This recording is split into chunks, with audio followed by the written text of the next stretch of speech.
పచ్చగా ఉంది ఏంటనుకుంటున్నారా? పెసరట్టే. నేను తింటున్నది కూడా పెసరట్టే, కానీ కాదు, పెసలు లేకుండా తోటకూరతో చేసినటువంటి పెసరట్టు సేమ్ అలాగే ఉంటుందండి. ఇప్పుడు నేనేం చేస్తున్నానంటే కొబ్బరి చట్నీ, కారపొడి, నేను చాలాసార్లు చెప్తున్నాను కదా, పశ్చిమ గోదావరి జిల్లాకు సంబంధించిన ఒరిజినల్ నెయ్యి, అలా నెయ్యి వేసుకుంటూ 2017 నుంచి ఇదే డైట్లో ఉన్నాను. ఇంకా 20 సంవత్సరాలు వెనక్కి వెళ్ళిపోయినాను. ఎవరైతే 50 సంవత్సరాలు దాటి 60, 70కి వచ్చేసారో మన ఆహార విధానాన్ని పాటిస్తే అన్నం లేదు కదా అని అంటున్నారు చాలా మంది.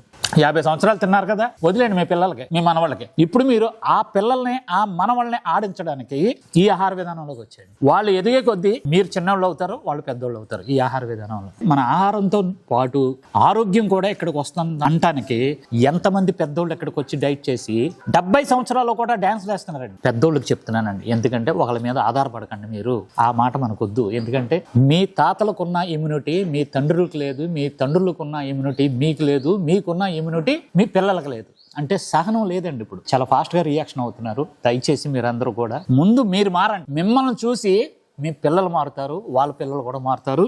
అలాగే మీరందరూ కూడా ఆరోగ్య డైట్ చేసి ఆరోగ్యంగా ఉండాలని కోరుకుంటూ, ఆహారంతో ఆరోగ్యం, లక్ష్మణ్ ఆరోగ్య గ్రామం.